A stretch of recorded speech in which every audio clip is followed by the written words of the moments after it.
So how we do it, I'm doing fantastic. I say, out of respect, tribute to feel well. It's not really a buffer. It's more of a catchphrase. So, just had a great workout this morning at the beach. Pull-ups, chin-ups, knee raises, hanging. Really being more conscious with it, really being more intentional with my movements. And I think that that's real strength. Before I was kind of doing it more on autopilot than today. And in the last couple of days, kind of thinking about how I really wanted to be, how I wanted to go, how I wanted to set rep to feel. And that's been a lot of fun. And also, probably the reason for that is because I've been pushing it in general, where I've been very much so trying to stay with kind of a routine, listening to my body each day so that way I can work out every single day without break every probably like every 20 hours. I calculated it once, it was about like every 20 hours I would work out, a real workout, not just a couple exercises, but a full workout to get a sweat anywhere from a half hour to an hour and a half. So I love pushing. I love pushing it. But I decided that I love working every day. How I feel working every day more than I love pushing. So pushing it in the past has always really led to setbacks for me. So I kind of had to separate myself from that person that I naturally am to have some more discipline. And last couple of days, I've started revving it up back in the other direction. That's been a lot of it. Just doing more pull-ups than doing chips, running, running faster. I said when jogging, and it's I sprint. I was sprinting every day for a long time. I kind of backed off that right. I go through this cycle of just switch what I'm doing. So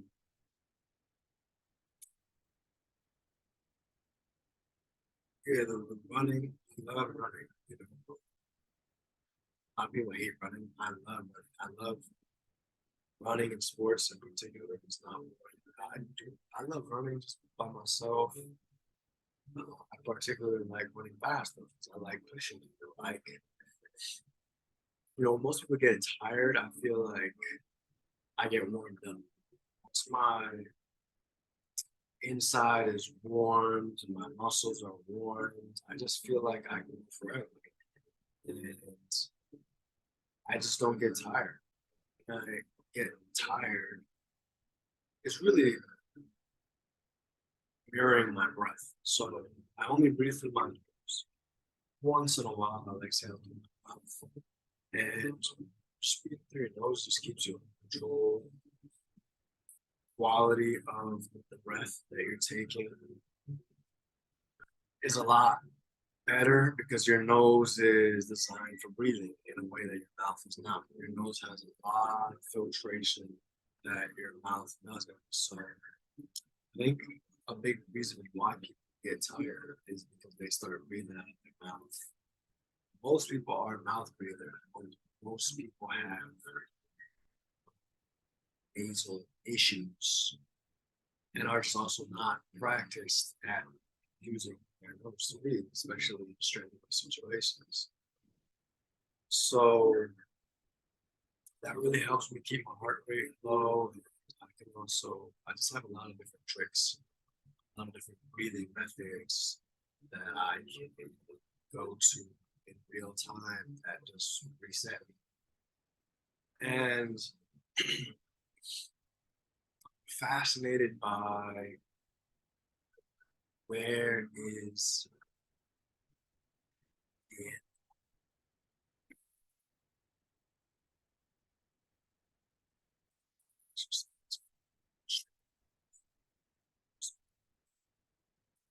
then dropping on the floor and then getting up. A lot of times, if I just take a little tiny break, I just walk 2 steps. I'm running. I just walk 2 steps. I feel good and I'm ready to go. So I just took a knee. Like, how long can this go for? How many hours consecutively? And what exercise? How long can I go for if I just drop in at fast? Of course, I won't drop. But I really want to know what is the point right before it? How much can I do? How feels so good to now, obviously, for the most part, everything is an energy game. So if you're using all that energy, your body's going to produce more energy. However, you're going to be in an energy deficit. And I hate being in an energy deficit anywhere near. I feel so fucking shitty. I don't feel my best. I hate feeling shitty. It's just disgusting because I know that if I really had to do something important at that moment, whatever it may be, mental or physical, then I'm not as capable as I am when I have a lot of energy. I can't. So I wonder how our ancestors have dealt with that. How did they feel when they had to? A lot of hunting used to just be a job.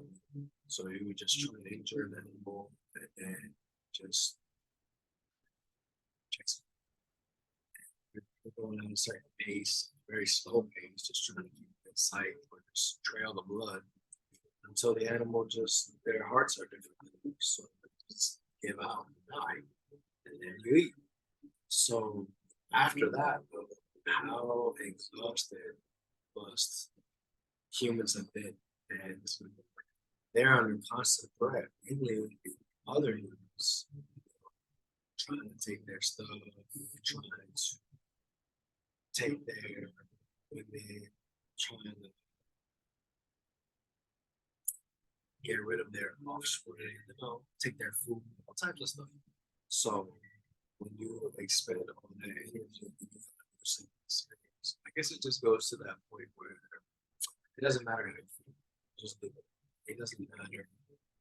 I just get into it, and that's something that brings me into something I want to talk about too, is the flow state. Like, most people think that the flow state is some type of um, fairy princess Malibu, just doing spin circle like and it's not like that. Way, yes, it may be like that once you get into it. But the only way to get into it is by doing something that you need that challenges you at a level that is higher than where you're currently at. So your consciousness has to turn up. So you have to make effort feel good. You have to feel like you're striving towards a greater understanding in that moment. That's what narrows everything, focuses you in, and allows you to enter flow.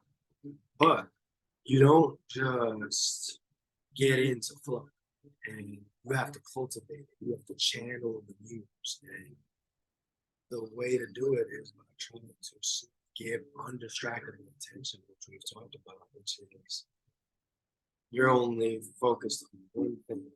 That's it.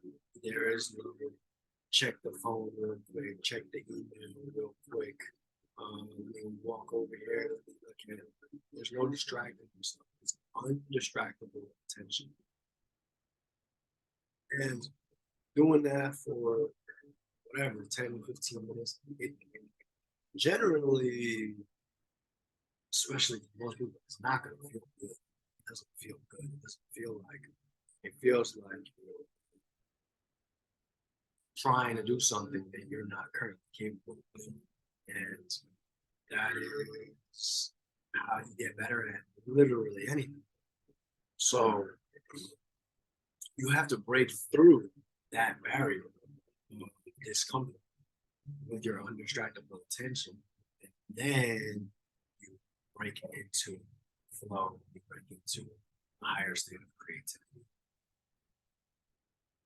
So it's the same with working out too. A lot of times you feel like you don't want to do this, so you don't feel like I really do. But sometimes I do feel a little less energetic, or I have less, or I feel a little more stiff. Something is bothering me, whatever. But as soon as you get that first rep in, you start to feel better. Maybe you're 100% after the first rep. But if not, then after about 5 minutes, 10 minutes, you start getting warm and you're into it and you don't give yourself an out. There's no out. We're here. We're doing this for the next foreseeable future. So why not make it the most enjoyable experience possible? Also, get the things that you're trying to get done in the best way possible. So there is no, oh, maybe I'll just do a little bit and I'll walk away. That's, you gotta cut yourself off from any other possibility. There's nothing that's going to distract you from this right now. I am here. That's it. So then I jumped in the ocean. Interesting relationship with the ocean.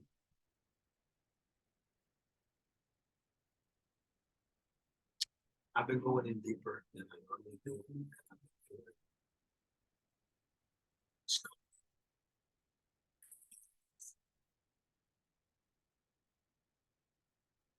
So there's so much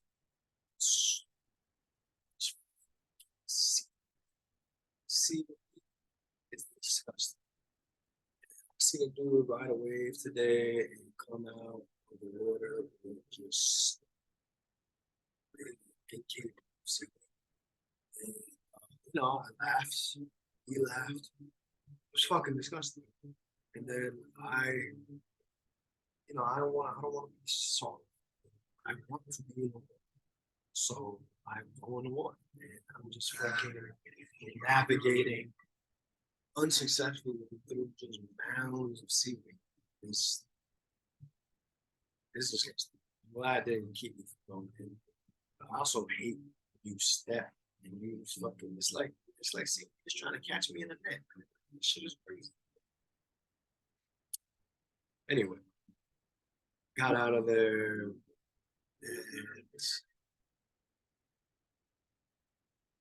always trying to get more pull-ups and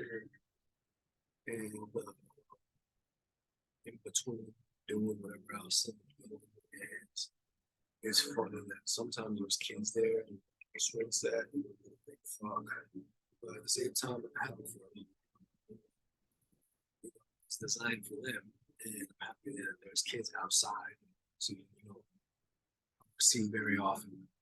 And it's just, just got to bounce off that. So I went to some band work, some girls overhead wrestles, extensions across the chest.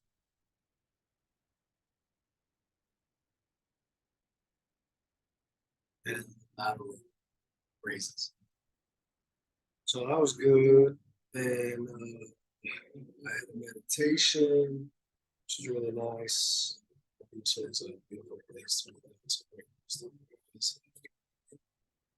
And after you finish your meditation, you also listen to the waves.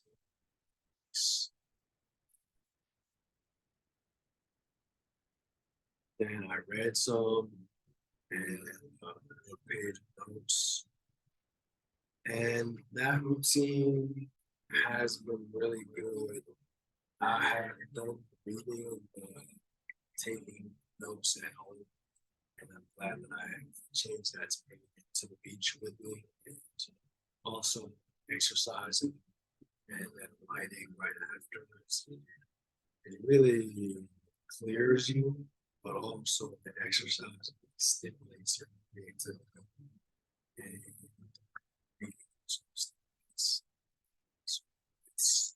and also the ocean, so and the sun, and barefoot on the sand. All these things stimulate mind and meditation. So that's been a really, really good practice for me.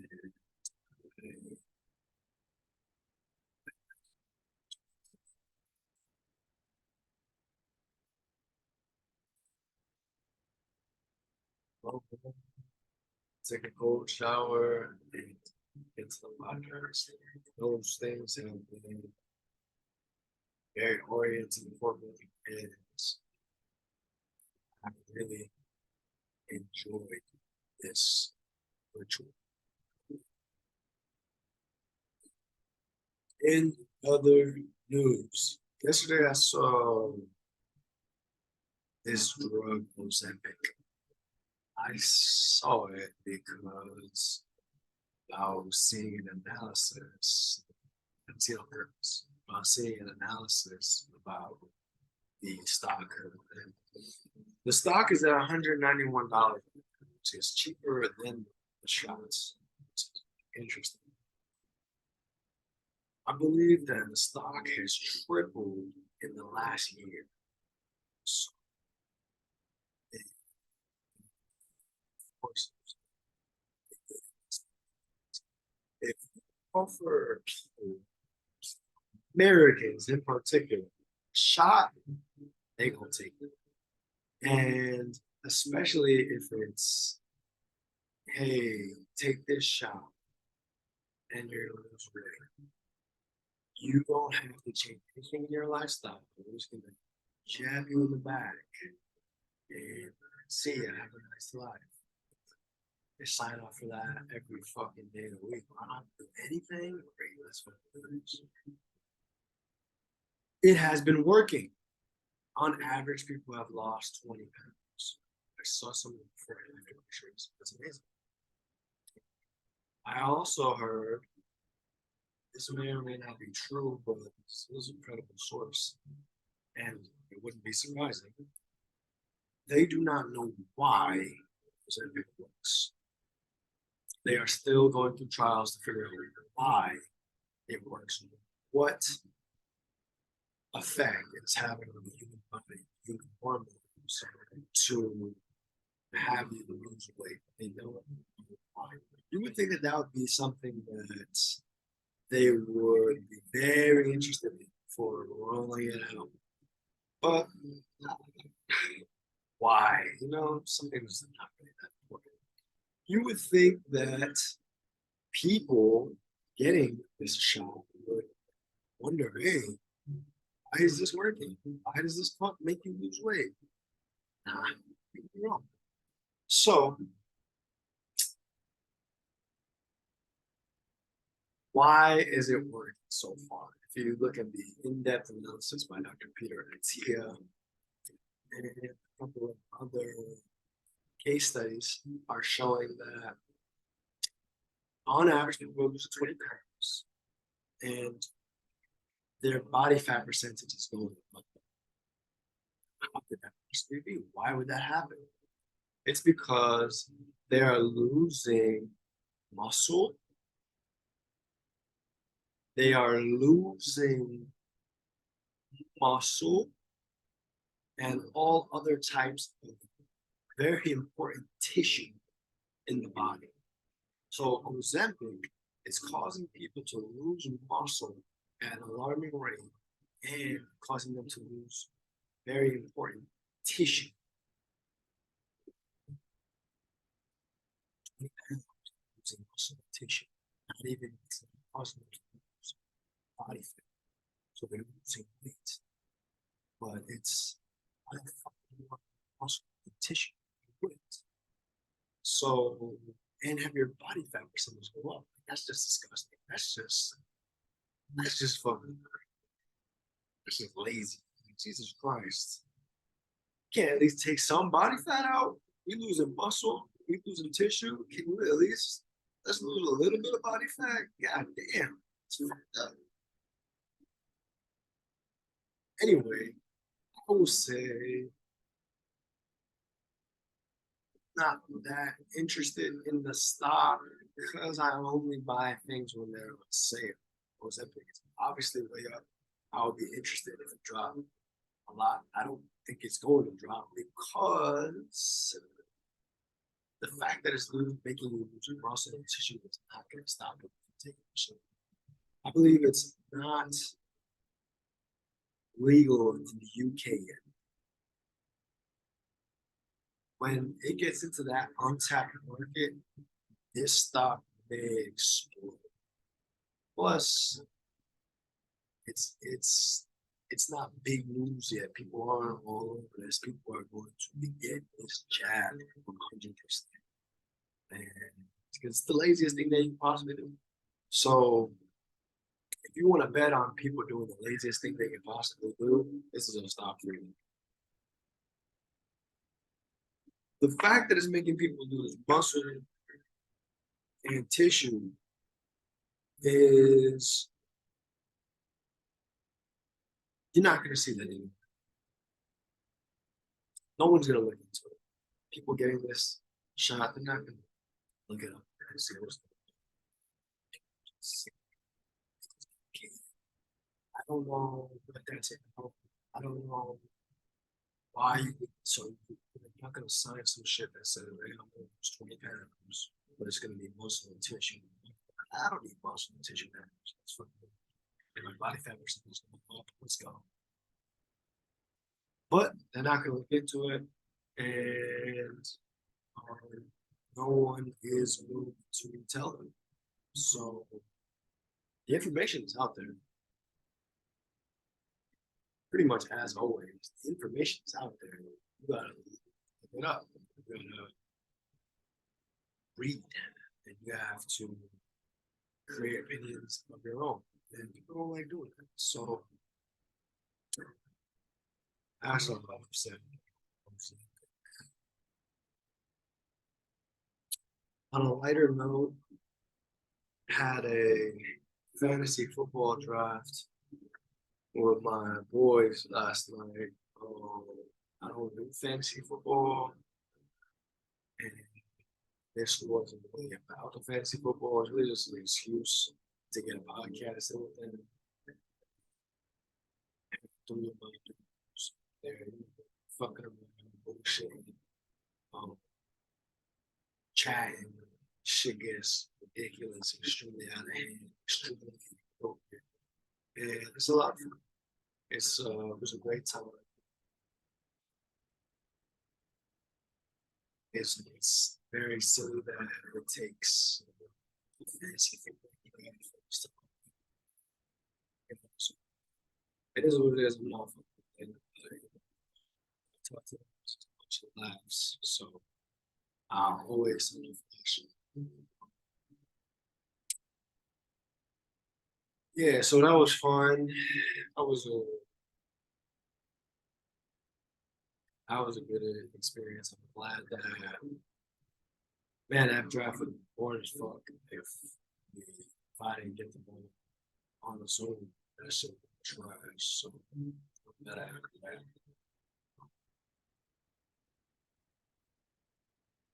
Yeah, so lots of other things I've been touching on. Feels like way too long. So once again, thank y'all for listening. I appreciate you.